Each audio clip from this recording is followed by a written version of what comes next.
So magandang gabi po sa ating lahat. Tunay nga pong napakabuti ng Panginoon dahil nandito na naman po tayo. Binigyan na naman po tayo ng bagong opportunity para magsama-sama upang manalangin at magsama-samang mapakinggan at mapagbulay-bulayan ang kanyang salita. So inaanyayahan ko po ang bawat isa na tumayo at kantahan po natin ang ating Panginoon.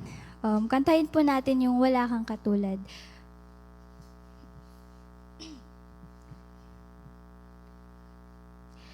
Awitin ko man lahat ng awit sa mundo, di kayang ilarawan ng kadakilaan mo.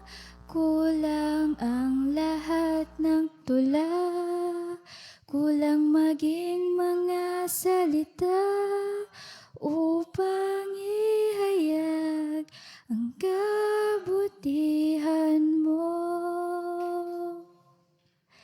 Awitin ko man lahat ng awit sa mundo, di kayang ilarawan ng kadakilaan mo.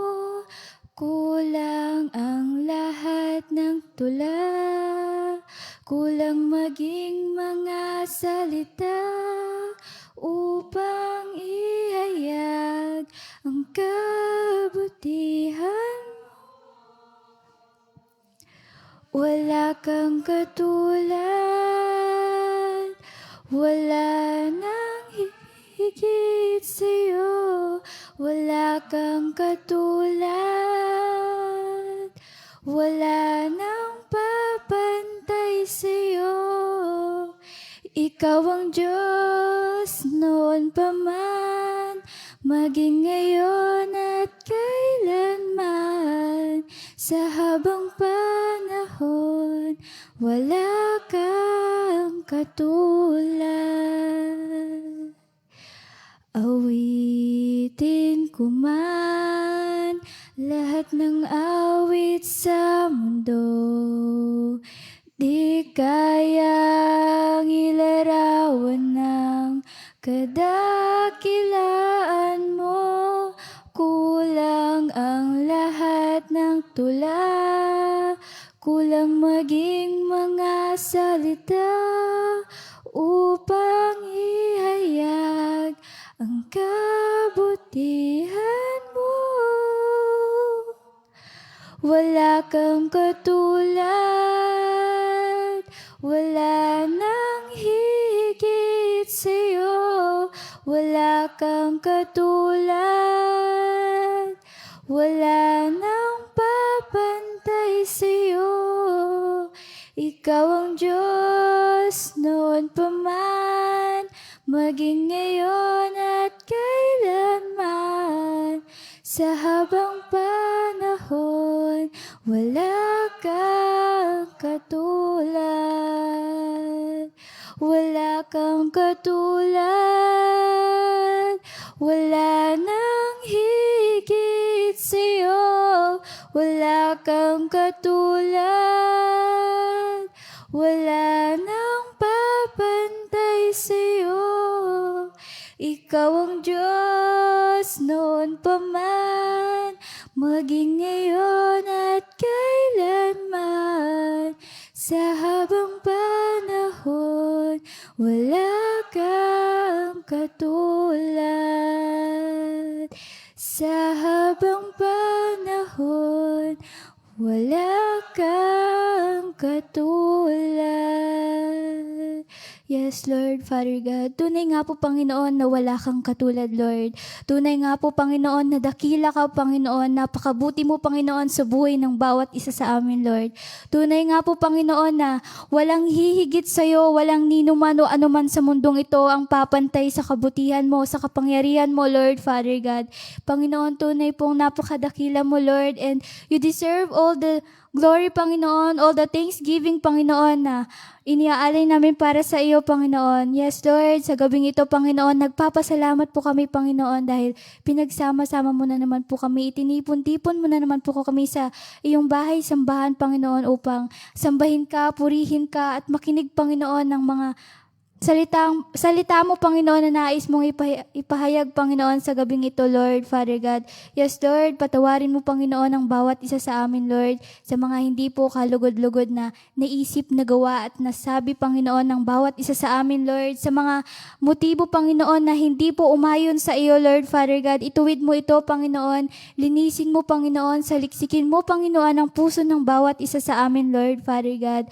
Yes, Lord, Father God, maraming salamat po sa bawat biyaya na ipinagkakaloob mo sa amin, at Panginoon, sa bawat paggabay mo, Panginoon, sa bawat prayer po namin, Panginoon, na sinasagot mo, Lord, Father God. Maraming salamat po, Panginoon, dahil nandyan ka, Lord, Father God, sa kahit po nakakaranas po kami ng hindi po magandang, Panginoon, na sitwasyon, kahit po may mga hirap po kaming nararamdaman, Lord, Father God. Hindi po namin nararamdaman na sumuko, Panginoon. Hindi po namin naisip na sumuko, Panginoon, dahil nandyan ka, Lord, Father God, upang gabayan kami, upang hawakan kami, Panginoon, ng mahigpit, Panginoon. Yes, Lord, Father God. Napakabuti mo, Panginoon, sa buhay ng bawat isa, Lord, Father God. And sa gabi nga pong ito, Panginoon, makikinig kami ng iyong salita, Lord, Father God. Panginoon, buksan mo ang puso't isip ng bawat isa sa amin, Lord, Father God, upang i-apply po namin to sa aming pang-araw-araw na pamumuhay, Panginoon, at gayon din po sa iyong lingkod na magsasalita dito sa harap, Lord, Father God. Give her the knowledge and wisdom, Panginoon, na nanggagaling sa iyo, Lord, Father God. Ikaw, Panginoon, ang kumilos at manguna. Ikaw ang maghari sa kalagitnaan ng bawat namin, Lord, Father God, sa gabing ito, Lord, Father God. Panginoon, let your will be done, Panginoon, at yung will mo lamang, Panginoon, ang mangyayari, Lord, Father God, sa gabing ito, Panginoon. Ikaw po, Panginoon, ikaw na po, Panginoon, ang bahala sa lahat, Panginoon. Thank you po for this opportunity, Panginoon. Ibinabalik po namin ang lahat ng papurit, pagsamba at pasasalamat sa pangalan mo lamang, Panginoon. In Jesus' name, Amen. So, sa gabi nga pong ito, Panginoon, makakarinig na naman po tayo ng salita ng Diyos, at tinatawagan ko na po ang the gorgeous and beautifulness. So, kapapahayag po ng word ni Lord sa atin, at yun nga po, i-ready po natin ang ating puso't isipan upang sa ganun ay may apply po natin ito sa ating pamumuhay.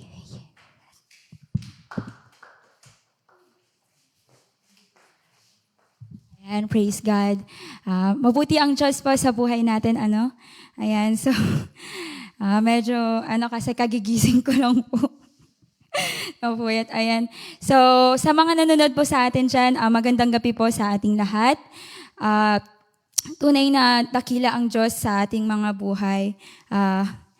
Short story lang, no? Ayan.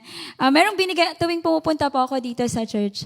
Hindi naman sa pero lagi akong may prepare na mensahe ni Lord. And isa sa baon ko is sa Deuteronomy chapter 8. So, pag binabalikan ko po yung kwentong iyon ng mga Israelites sa around Deuteronomy, sobra din akong na-inspire at nakikita ko yung faithfulness ng Lord doon. But then, trinay ko yun na pagbulay-bulayan. Pero the Lord spoke to me last night, and then I have to open my book in the book of Mark. Ayan, so bago po ang lahat, kung mayroon po tayong mga Biblia sa ating kasama natin, ayan, pagbuksan niyo po ako sa, meron lamang po akong mga ilang verses na ipapabasa po sa atin. Nababasahin po natin. Sa Psalms chapter 51 verse 4. Ayan. Psalms chapter 51 verse 4, sabi po dito, against you only have I sinned and done is evil in your sight. So you are right in your verdict and justified when you judge.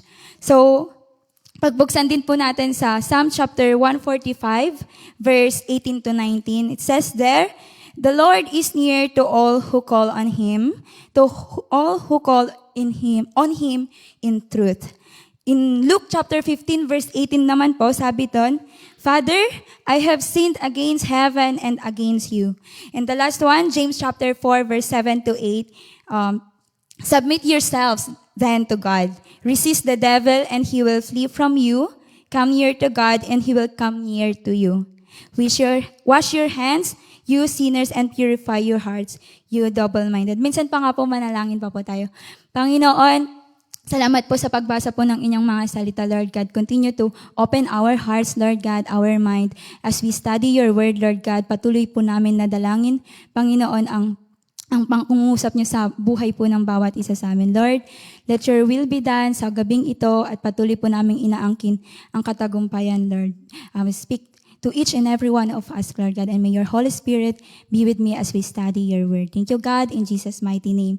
Amen. So, bakit ko binasa yung 4 na verses na yun? So, related po iyon sa tatalakayin po natin sa gabing ito. So, sa Psalm chapter 51, verse 4, kung babalikan po natin iyang kwentong yan po yung panalangin ni David nung nagkasala po siya kay God.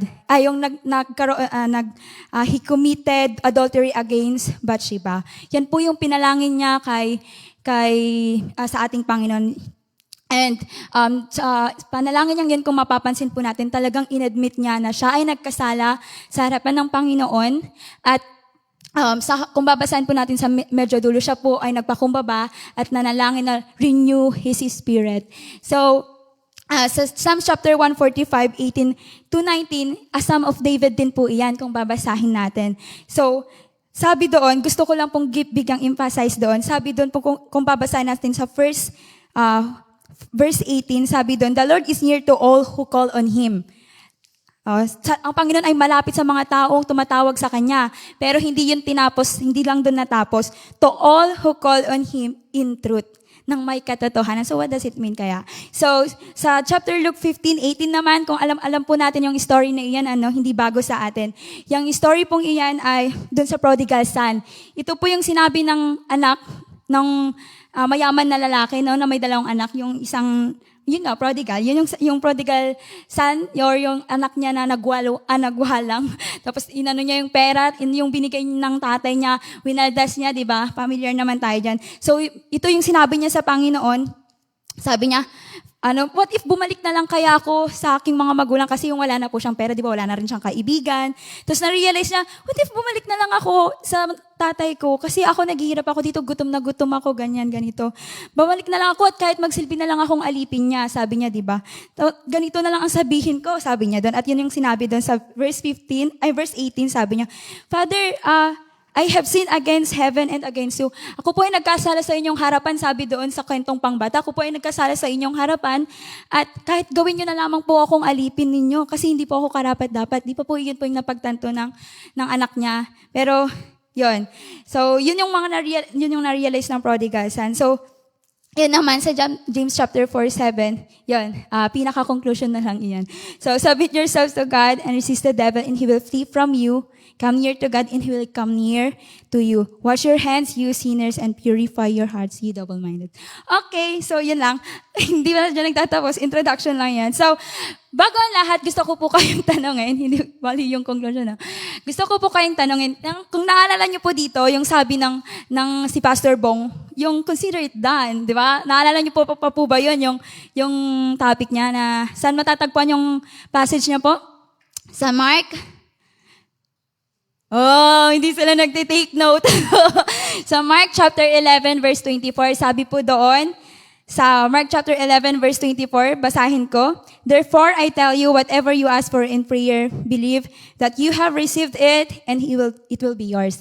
Diba sabi doon ni Pastor Bongkat, consider it done, believe, diba? And ito yung binalikan ko noon, yung hapon na yun, binalikan ko siya, and binasa ko yung buong passage. At isa sa nag-resonate sa akin is yung buong kwento talaga, yung from cursing the fig tree and to,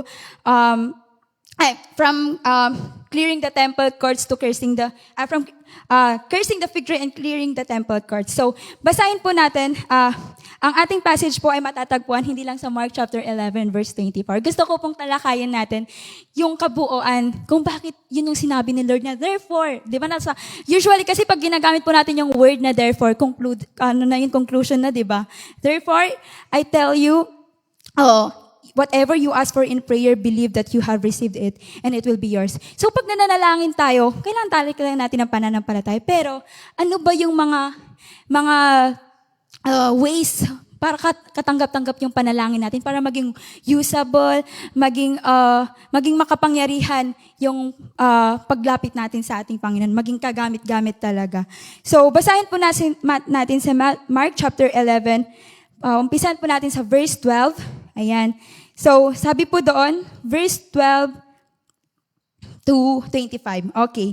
So, sabi po doon, the next day, as they were leaving Bethany, Jesus was hungry. Seeing in the distance a fig tree in leaf, he went to find out, he went to find out if it had any fruit. When he reached it, he found nothing but leaves, because it was not season for figs. Then he said to the fig tree, "May no one eat from you again." And his disciples heard him say it.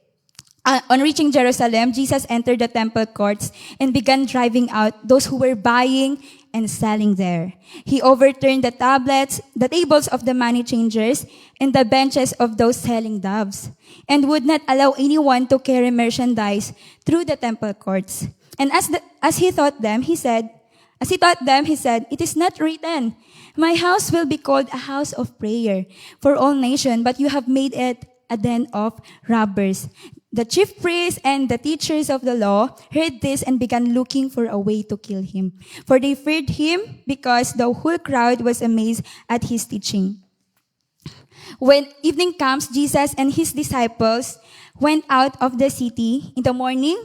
As they went along, they saw the fig tree withered from the roots. Peter remembered and said to Jesus, "Rabbi, look, the fig tree you cursed has withered.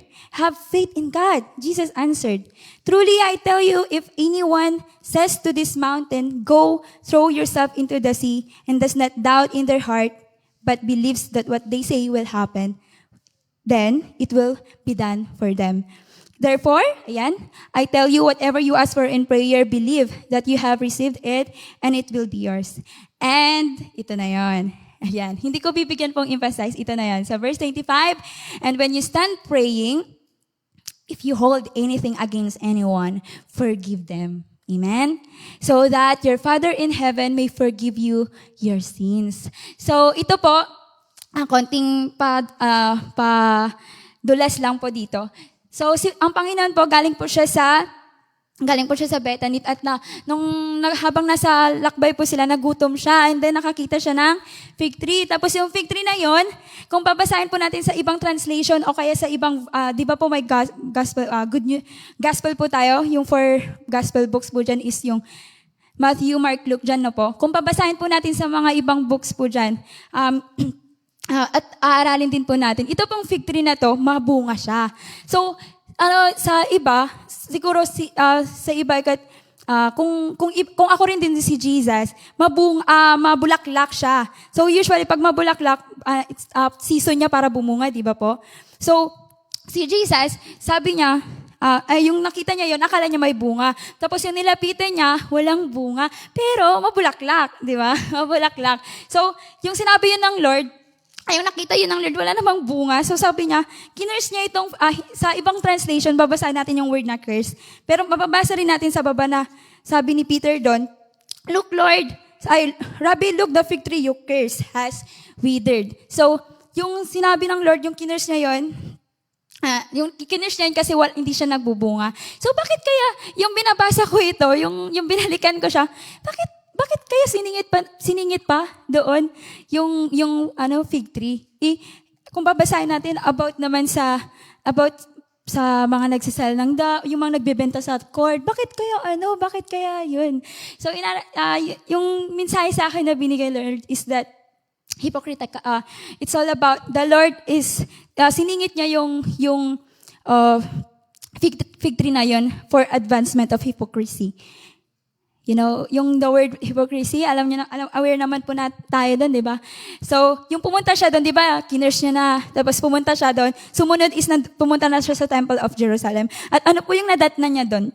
May mga nagbebenta, money changers, di ba? Kung babasahin po natin, may nagtitinda, may nagbebenta, bumibili. So, sa loob po yun ng temple, ano po? So, sabi ko, yung inaral ko, so, ano rin ako sa ibang mga translation, nagbasa-basa rin po ako, no? So, yun po, yun pala yun. Bakit tinalakay ni Lord is for the advancement of hypocrisy. Sa ating church po, ayan, sa ating church, ay, meron din tayong mga ganyang type. Pero hindi ko po sinasabing literal na may nagtitinda dito. Meron po ba nagtitinda dito? Habang nag-service, wala naman ano po.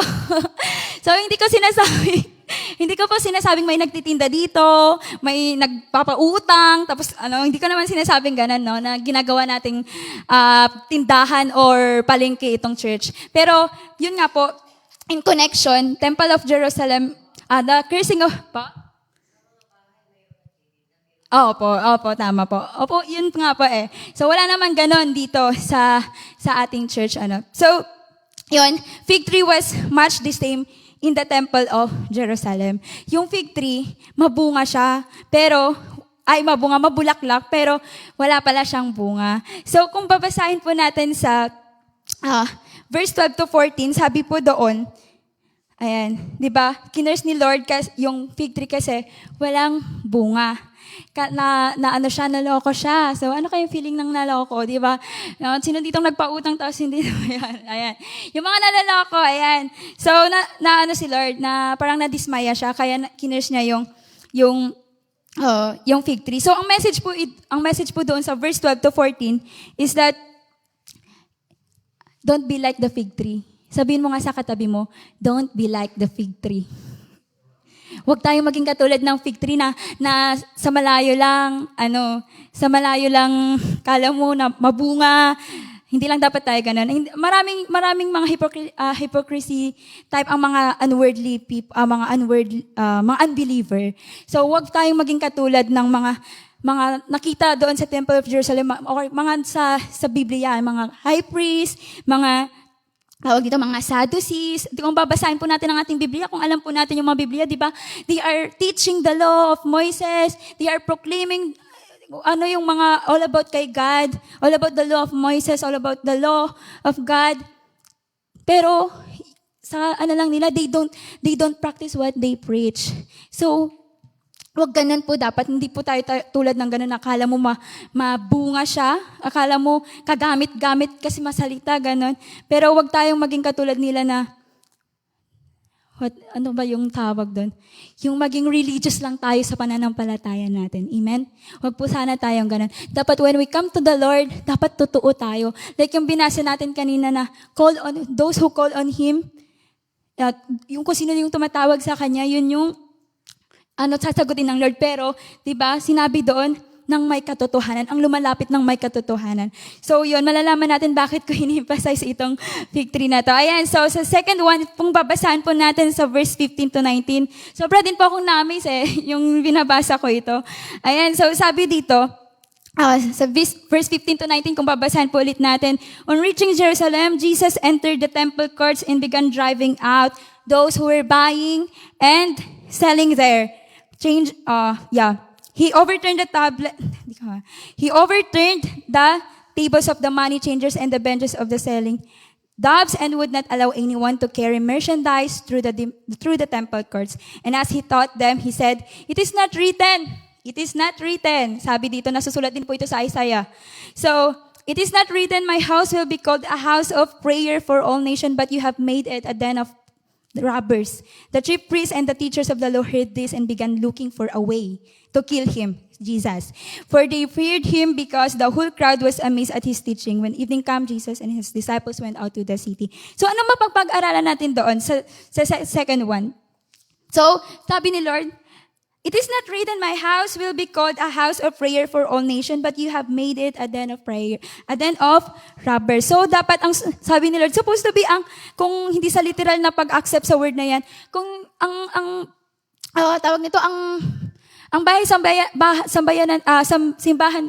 simbahan dapat ay, hindi dapat ganon. Hindi, it is not supposed to be like that. Dapat is yung talagang nagpupuri, nag-worship through people, totoong mga tao na nagpupuri sa Panginoon, nag-worship kay Lord, nagpre-pray kay Lord. Pero bakit ganon? May mga nagbebenta, may mga ganon.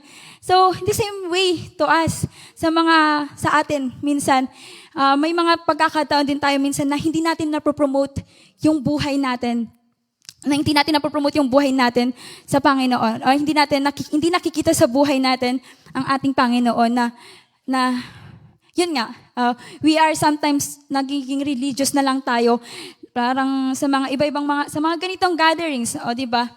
May mga pagkakataon minsan na, have you ever experienced to us din ba minsan na may mga Sunday na nagtatanong kayo, para saan kaya ako? May mga ganun, siguro, meron din siguro, kasi may mga time din na ganun, na ako, may mga time na minsan, na-realize ko din na, parang, para saan, bakit ako pumupunta pala sa church? May mga time na nakakalimot din po ako, na parang may mga time na walang, nakakalimutan ko yung dahilan, bakit ako pumupunta sa church, na minsan nasasanay na lang ako. Parang gano'n na lang, nagiging ritual, or nasanay na lang tayo, kaya tayo pumupunta sa church, kung bakit ka nagsiserve. So, minsan, talagang gagaya ng binasa natin, di ba, ang mga tao sa church, sa mga tao sa Temple of Jerusalem, hindi nila na-promote yung buhay nila.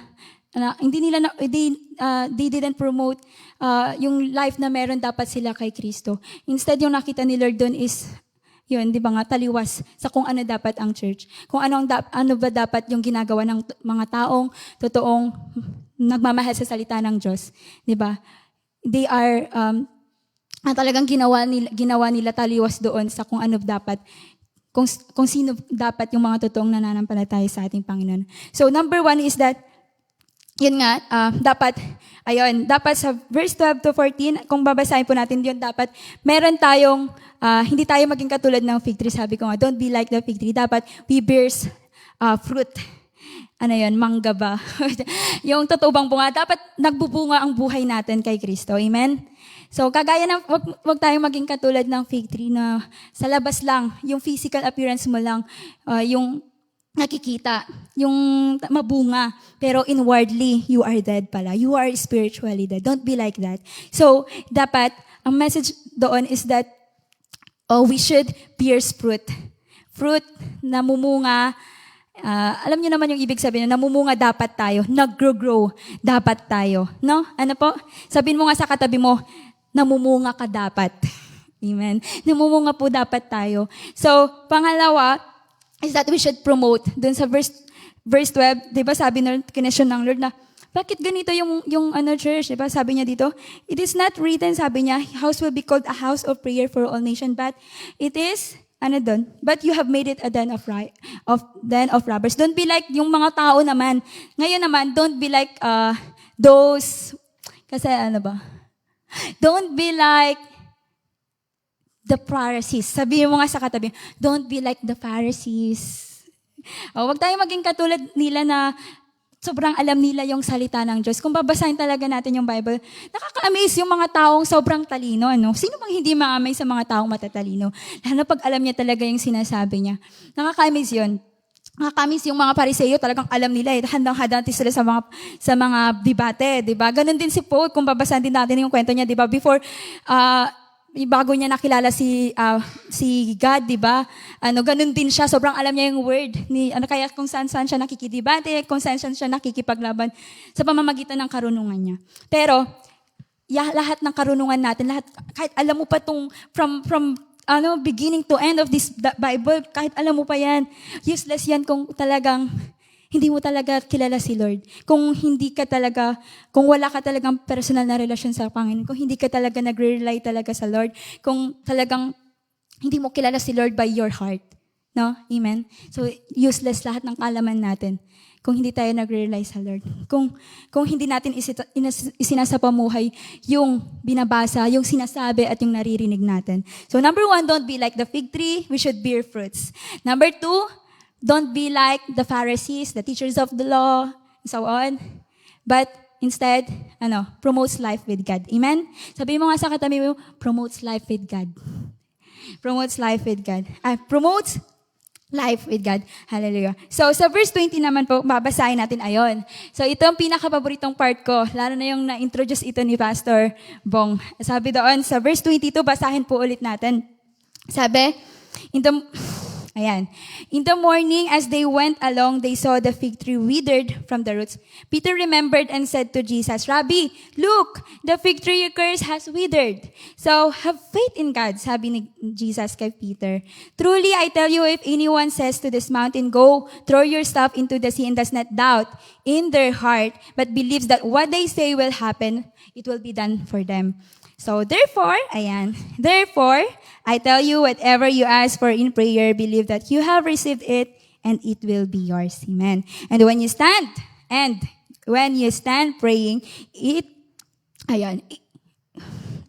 okay. And when you stand praying, if you hold anything against anyone, forgive them, so that your Father in heaven may forgive your sins. So, maganda mag-pray. Amen. Napakagandang pumunta sa church, may makasama kang nananalangin. But a prayer life won't never be healthy. Hindi yan magiging healthy kung wala kang pananampalataya. Yun nga. So, sa iba-ibang gatherings, sa mga gatherings natin, ang saya na makipaghalubilo ka sa mga kaibigan mo. Kasi may mga kaibigan ka sa church. May mga kumari ka, kumpari ka. May mga kaibigan ka. So, masaya. Masaya na naalok ka na pumunta sa church. At masaya na at maganda rin pakinggan na, buong buhay niya na naglingkod yan sa Panginoon. Pero, mas masaya kung meron tayong pananampalataya. Kung meron talaga tayong pananampalataya sa Panginoon. So, parang mostly related lang din yung tatlong sinabi ko. Ang pinaka top tier talaga na kailangan natin is faith. Sabihin mo nga sa katabi mo, kapsat, have faith. Kaya po nang sinabi ni Jesus kay Peter, have faith in God. Si Peter kasi na-amaze siya. Nung sinabi niya, look, 24 hours pa lang nakalipas, or sa ibang translation, diba, from evening to morning. So, parang almost 24 hours siguro.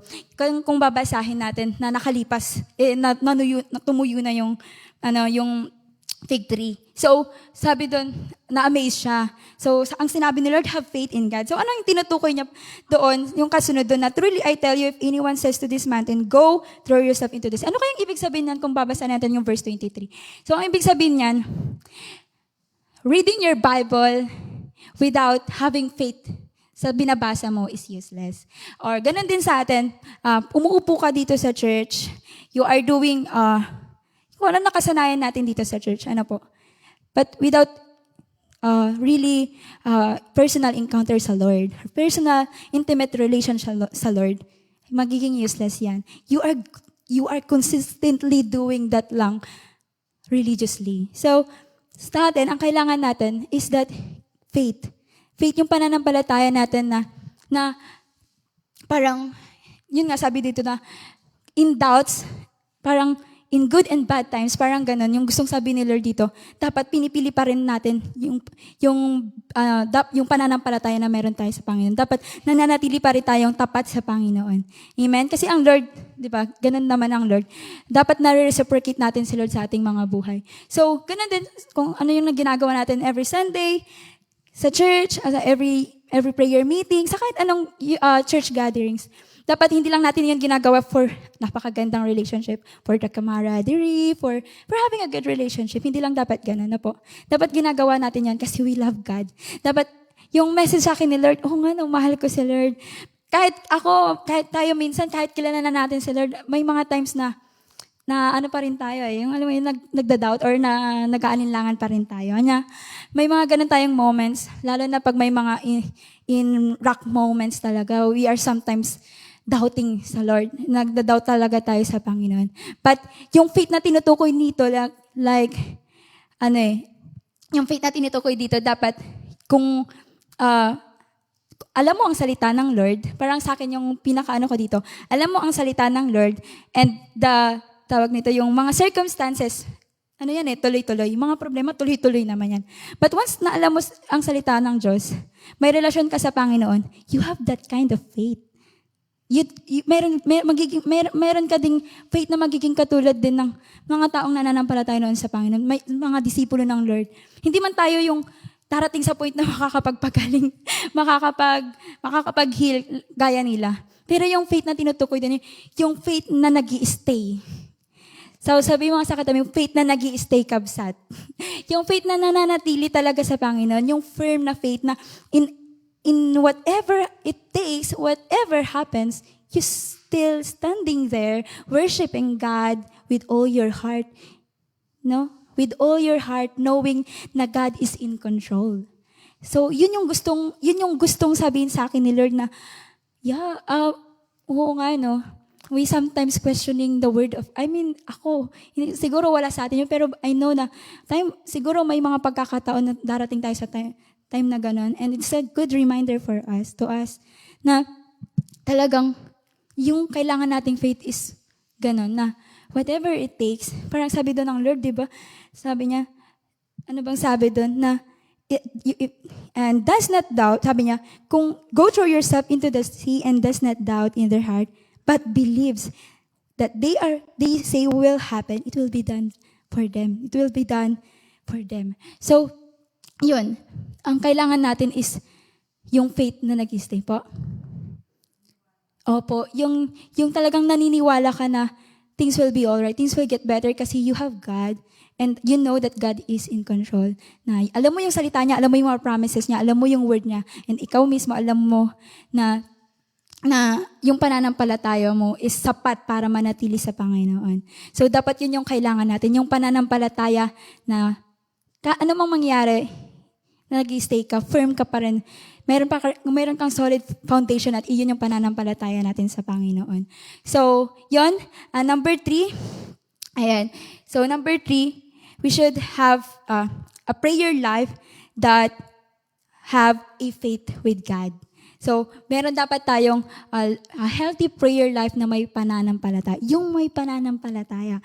So number 1 is yung, don't be like the fig tree, but instead, we should bear fruit. Namumunga tayo.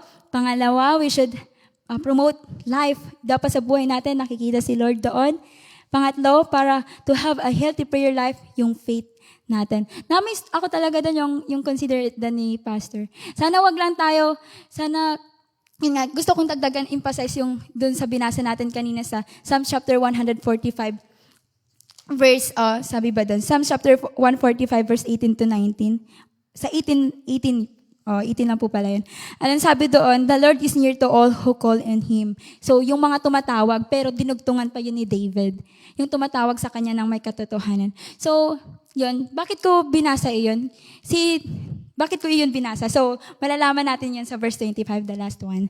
Ayan, sabi po doon, and when you stand praying, if you hold anything against anyone, forgive them.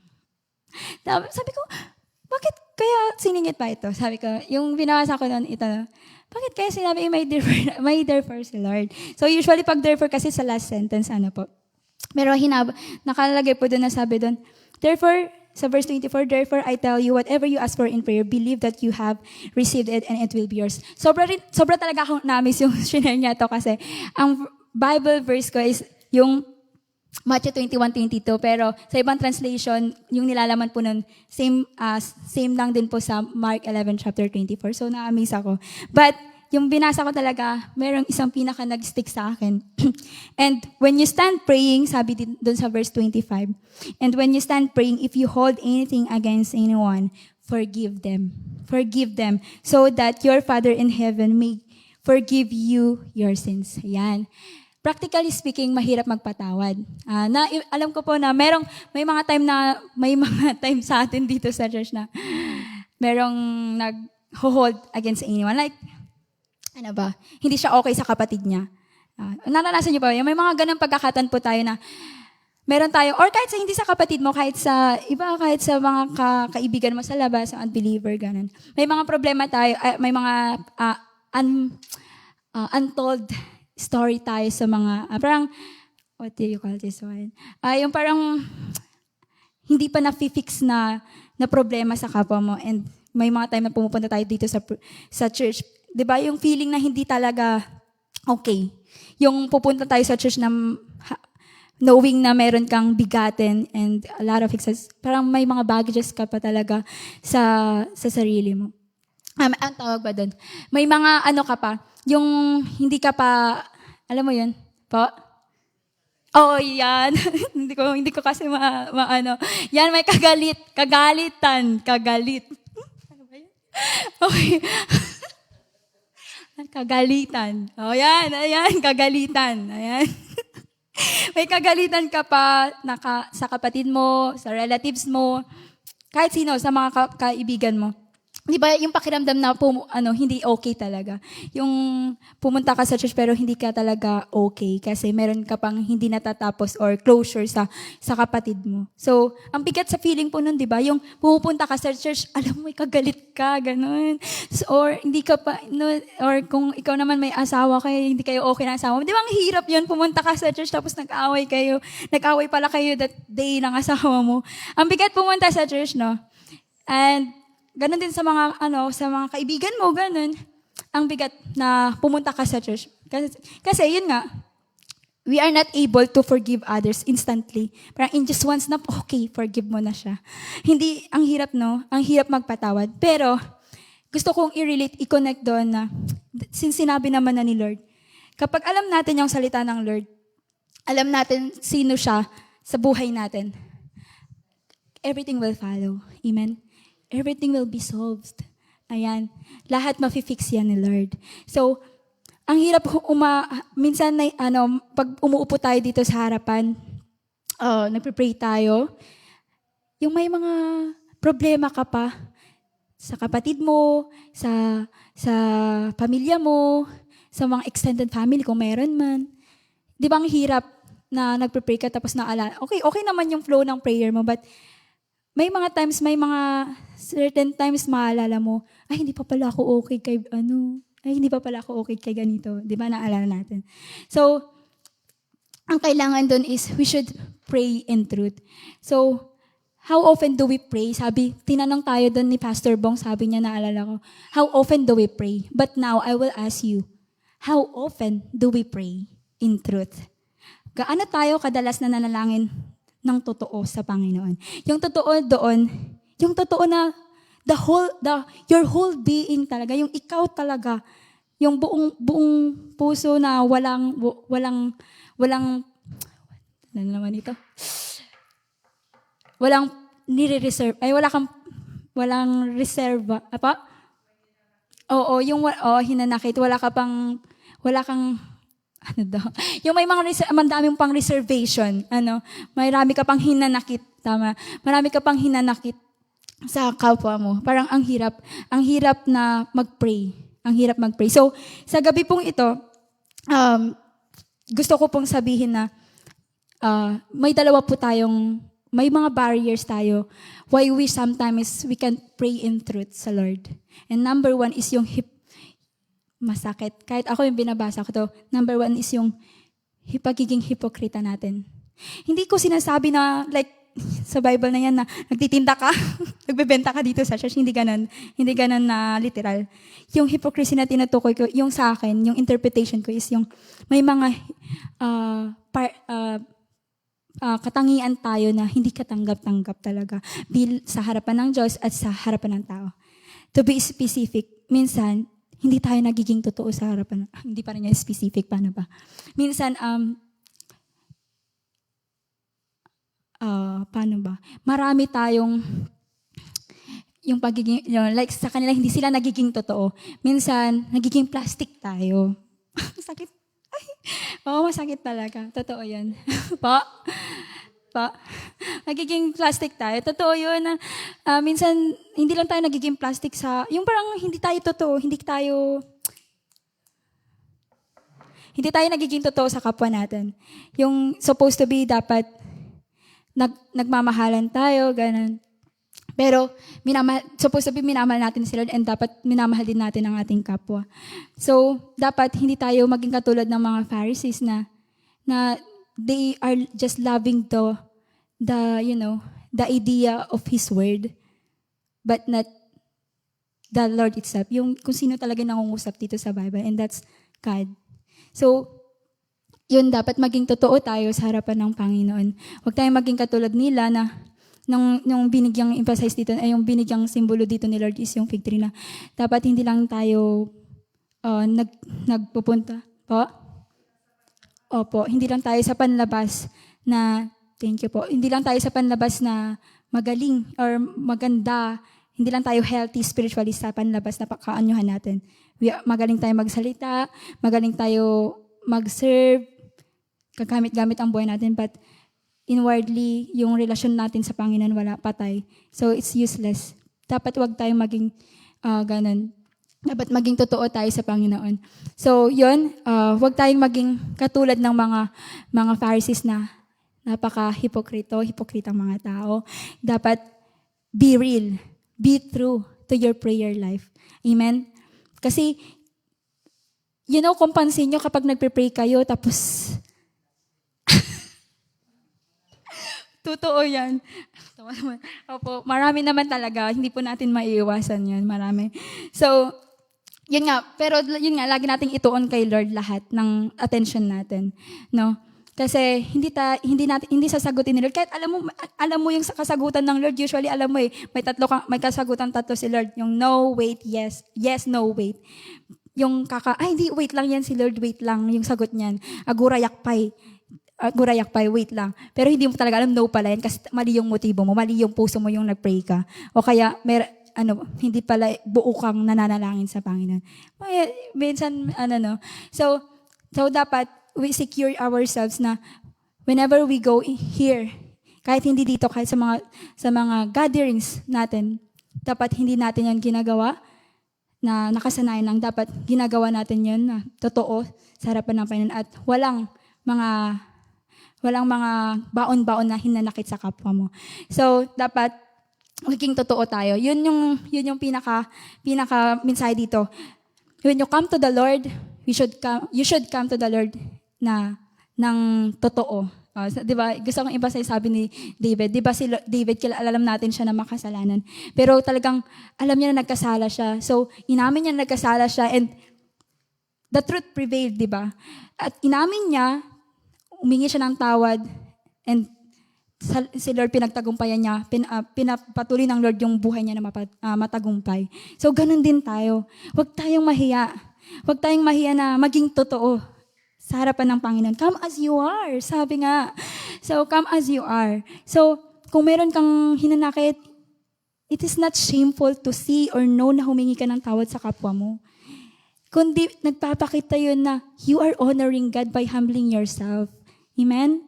So, dapat you are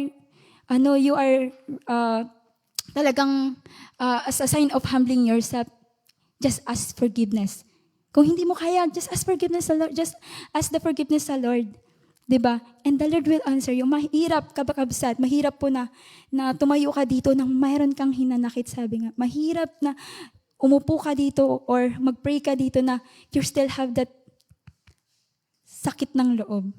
So, minsan, niloloko na lang natin yung sarili natin pag hindi sinasagot ni Lord. Or baka minsan, kung darating man sa time, baka hindi talaga will ni Lord yung mga prayer mo kasi meron ka pang talagang hindi sinusuko sa Panginoon. So, right now, sa gabing ito, hindi ko binigyang emphasize ang prayer, but yung barrier, kung bakit hindi tayo nagiging totoo sometimes sa Panginoon. At yun, isang paalala sa atin na pag babasahin natin ito, pagbubulayan natin ang salita ng Diyos. Yun, we should have a prayerful life na nagbibir, nagmumunga, nagpo-promote ng life ng Panginoon, ng life na pinopromote mo yung life din ni Jesus. At yung life na may pananampalataya. Pananampalataya na totoo at hindi plastic. Amen?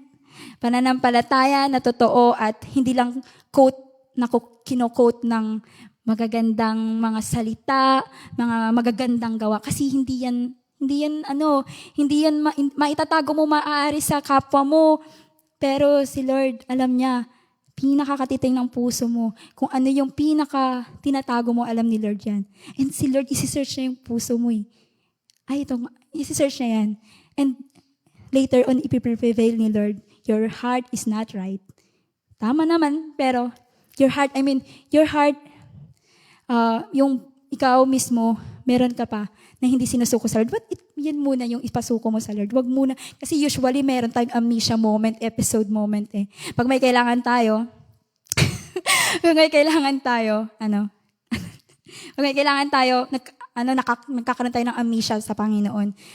Nagkaka-amnesia tayo, awan pa, we're enjoying pa yung mga blessings, Lord. Pero kapag yung episode moment natin is, kapag may kailangan tayo, doon tayo nagkaka-episode sa Panginoon. Gets niyo ba yun? So, right now, sa gabing ito, yun yung mensahe sa atin ng Lord na we should come to the Lord na ikaw. Yung kung sino ka, alam mo yan. Alam po natin yan kung sino tayo sa harapan ng Lord. Sa gabing ito, nais ko po na magpasaliksik tayo sa Lord. Marami po tayong prayers, amen. Alam po yan ng Lord, marami tayong adhikain para sa ating sarili at para sa ating mga kapatid, sa ating pamilya. Pero, sa gabing ito, pumunta ka muna sa kung ano yung safe na place sa'yo. And just magpa-search tayo, magpasaliksik tayo sa Panginoon. No? Kasi hindi magiging work, hindi mag-work, hindi magiging true or healthy yung prayer life mo. Hindi yan magiging kagamit-gamit yung panalangin mo kahit gaano kaganda kung ikaw mismo may problema ka pa. May problema ka pa sa kapwa mo, sa kapatid mo, sa family mo, kahit sa yung mga bagay na bumabagabag pa sa'yo. Just right now, sa gabing ito, suko mo sa Lord. Kasi si Lord, baka yan talaga yung gusto niya. No? Wag tayong, ang hirap kasi, yun nga, sabi ko nga, binasa ko, ang hirap na maging katulad pala ng fig tree. I admit sometimes ganun po ako. Ang hirap maging fig tree na mabunga lang, pero yun nga, hindi pala gamit inwardly. So, sa gabi pong ito, when we try to have faith in God, talagang lahat maisa sa ayos ng Panginoon. So, avoid hypocrisy. Like the fig tree, avoid hypocrisy. And the number 2 is, maging mapagpatawad tayo na tao at mapagkumbaba sa harapan ng Lord.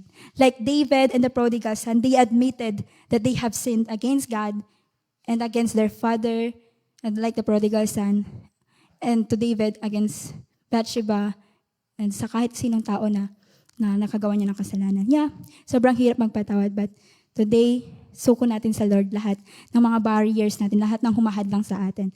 Forgive them. And kung ikaw may nakagawa ng kasalanan, humingi ka ng tawad sa Lord. Baka ang gusto lang ni Lord, huwag ka lang humingi. Diba? Huwag ka lang humingi ng mga bagay, mga material na bagay to sustain you in this, in this world. To live in this world. No? But, ang kailangan ni Lord, yung buhay na magbe-benefit sa iyo sa susunod na buhay mo. And that is for eternal life. Amen. So, sa gabi pong ito, hallelujah. Nais ko po na bago po tayo dumako dito sa mag-pray na tayo, mag-pray na luluhod sa Lord. Mag-corporate prayer muna po tayo para hindi tayo maistorbo. 'Di ba? Kapag para magkausap natin talagang mo yung time mo sa Lord. Mag-corporate prayer muna tayo, and then later on, katapos po nan mag-pray tayo. And pray with the Lord. Pray with all your heart sa Lord. No? So, yun. Isa po itong paalala sa atin na don't be like the fig tree, but instead bear fruit, promote life with God, and have faith in God. Faith that forgives and faith that prays wholeheartedly. Amen? So, that's all the Word of God. I know lahat po tayo ay may natutunan sa gabing ito. Lahat po ng papuri sa Panginoon. Hallelujah.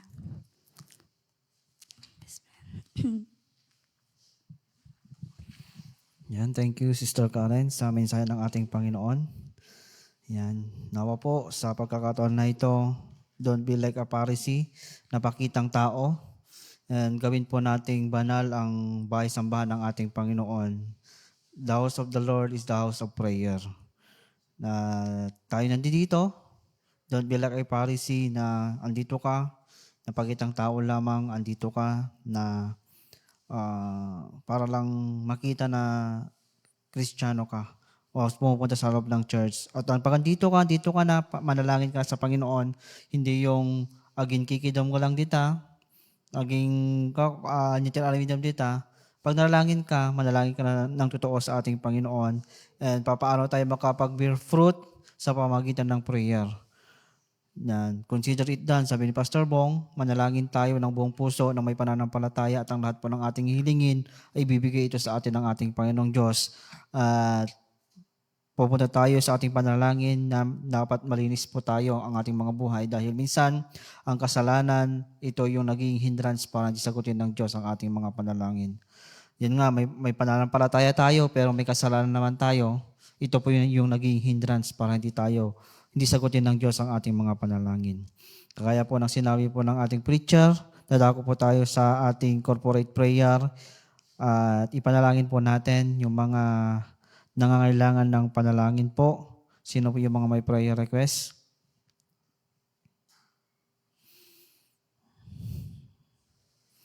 Wala na po ba? Yan. Yan, pasokan na yung mga estudyante sa mga college. Yan. At gawin po natin, bago tayo pumunta sa ating corporate prayer, para hindi na tayo maistorbo, sabi kanina ng ating preacher, ibigay na po natin ang ating kaloob, ating handog sa ating Panginoon, at pagkatapos nating manalangin individually mamaya, yan, pwede na tayong umalis. At yung mga gusto pang mag-stay para manalangin ay mag-stay pa sa kanilang panalangin. Ibigay po muna natin ang ating handog, ating kaloob sa ating Panginoon bago tayo dumako sa ating corporate prayer. Awitin nga natin, tayo ay magbigay at ibigay po natin ang ating pasalamat, ating handog sa ating Panginoon. Ay magbigay para sa Panginoon, tayo ay magbigay para sa Panginoon. Purihin ang Diyos, pasalamatan siya na may kagalakan sa puso. Hallelujah. Tayo pong lahat ay tumayo at tayo manalangin. Wala na mga prayer request. Salamat sa ating Panginoon. Yan, pag-pray po natin, yung mapabilis yung pag-recover ni Brother Vincent. Yan, healing sa kanya. At yung mga outreaches po natin, na patuloy na kumilos ang Panginoong Diyos sa mga taong umaattend at yung mga visitation po natin sa mga kapatiran. Medical, pag-pray po natin Sister Maan sa kanyang medical sa Friday na maging good result. Anya. Yan, healing din kay Nicole. Yan, meron pa po ba? Yan, pag-pray po natin yung mga estudyante na mag-aaral, na mag-start ng mag-aaral, yan, i-provide ng Panginoong Diyos ang kanilang pangangailangan.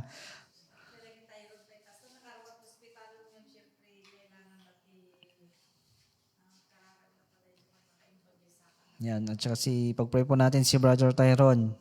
Yan, mapabilis yung pag-recover nila sa kanilang karamdaman. Yan. Wala na po ba? Yan, kung wala na, tayong lahat ay manalangin. Ama naming Diyos, sa dakila sa oras pong ito, kami Panginoon ay muling lumalapit sa iyong banal na trono at patuloy na nagpapakumbaba, patuloy na nagpapalinis, patuloy na nagpapalisaliksik sa iyong harapan, Panginoong Diyos, na kami humihingi ng kapatawaran sa iyong mga pagkakasala. Linisin mo po kami ng banal na dugo ng aming Panginoong Kristo upang aming mga buhay ay maging karapat-dapat na maharap sa iyo, Panginoon. At ang aming mga panalangin ay makarating sa iyong banal na trono. Panginoong Diyos, salamat, Panginoon, sa pagkakataon na iyong binigay sa amin upang manalangin sa iyo. Salamat, Panginoong Diyos, dahil alam po namin ay ikaw ang Diyos na nakikinig sa iyong mga panalangin at tumutugon nito, Panginoong Diyos. Kaya Panginoong Diyos, sa gabing ito muli, kami ay lalapit sa iyong banal na trono na humihiling, nagpapakumbaba at patuloy nagpapasalamat sa iyo, Panginoong Diyos. Itinataas po namin si Brother Tyrone, si Brother Vincent sa iyong harapan.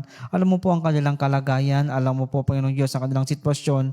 Lord, ikaw ang patuloy na tumulong sa kanila. Nawa, Panginoong Diyos, mas mapabilis ang pag-recover ng kanilang sakit, Panginoong Diyos, at may balik, manumbalik agad yung kanilang sigla ng kanilang physical na katawan, ay patuloy, Panginoong Diyos, na kumilos ka sa kanilang mga buhay, iparamdam mo po ang yung kapangyarihan, ang miracle na nagmumula sa iyo, Panginoong Diyos, at sila, Panginoon, ay makita po nila na ikaw ang Diyos na tumulong sa kanila at sila ay, Panginoong Diyos, ay magkaroon ng totoong pananampalataya sa iyo.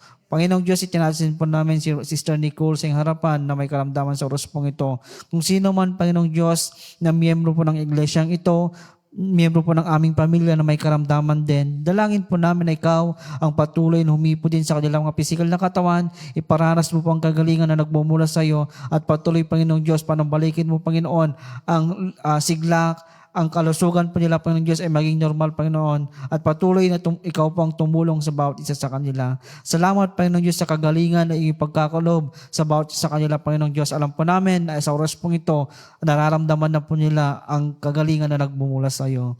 At tinatas din po namin, Panginoong Diyos, si Sister Maan sa kanyang medical sa Friday, Panginoong Diyos. Lord, ikaw pong patuloy na tumulong sa kapatid naming ito.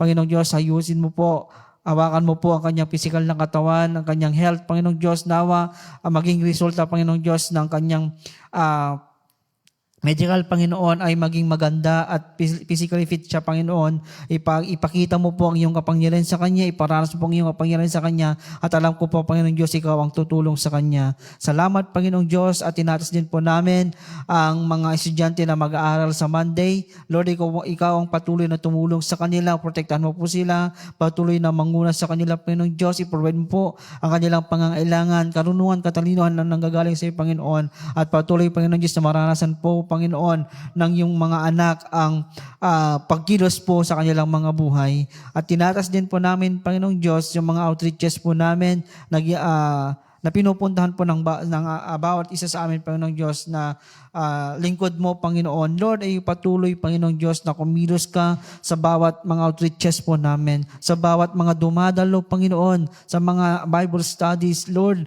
iparamdam mo po ang iyong presensya. Kumilos ka, mag-convict ka sa buhay po ng bawat isa. Ang iyong banal na Espiritu ang siyang patuloy na sumama, Panginoon, at ma-enjoy po namin ang fellowship, Panginoong Diyos, ang pagpuli at pananalangin sa iyo, Panginoon. At patuloy, Panginoong Diyos, iparanas mo po ang iyong kapangyarihan sa bawat gatherings po namin, sa mga umaten, Panginoong Diyos, mas maintindihan po ng bawat isa ang mga salita mo na siyang mapapakinggan po ng bawat isa sa amin, Panginoon. At patuloy na kumilos ka sa mga gawain namin ito, Panginoon. Kaya sa mga visitation, Panginoon, Lord, ikaw ang patuloy na tumulong, kumilos sa bawat isa, Panginoon Diyos. Gawin mo pong daluyan ng pagpapala ang bawat lingkod mo, Panginoon Diyos, na nagbibisita at patuloy, Panginoong Diyos, na maranasan po ng mga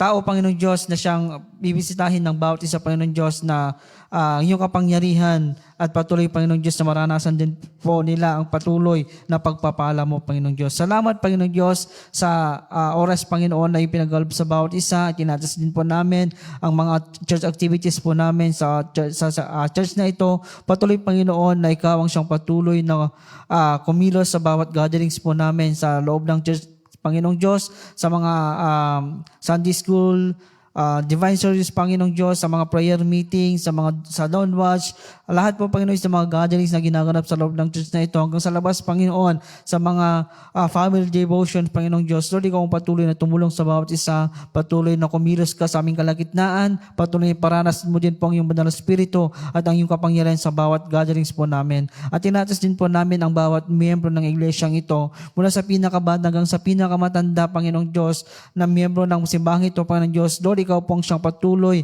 na mag-bless sa buhay po ng bawat isa. Kilala mo po ang bawat isa sa amin, Panginoong Diyos. Alam mo po ang bawat sitwasyon po namin, ang bawat problema po namin, bawat kalagayan po ng bawat isa sa amin. Lord, Ikaw pong patuloy na kumilos sa bawat isa sa amin. Patuloy na paranas mo po ang iyong kapangyarihan. Patuloy na tulungan mo po ang bawat isa. Patibayin mo po ang aming mga pananampalataya at i-provide po lahat po ng aming mga pangailangan sa bawat araw, Panginoong Diyos. Alam po namin na hindi kami magkukulang dahil Ikaw ang siyang patuloy na tutulong sa bawat isa sa amin, Panginoong Diyos. Salamat, Panginoong Diyos, dahil Ikaw ang Diyos na siyang pinaglilingkod po naming buhay na hindi nagpapabaya sa iyong mga anak. Alam ko po, Panginoong Diyos, na sa bawat pagsubok, sa bawat problema po namin, andyan ka nakaalalay at nagpapalakas sa amin. Sa bawat nagkukulang kami, Panginoong Diyos, Ikaw ang diyang patuloy nagpro-provide nito, Panginoon, ng aming mga pangangailangan. Alam ko po, Panginoong Diyos, na ang iyong mga anak ay patuloy na maranasan ang pagpapala na nanggagaling sa iyo, Panginoong Diyos.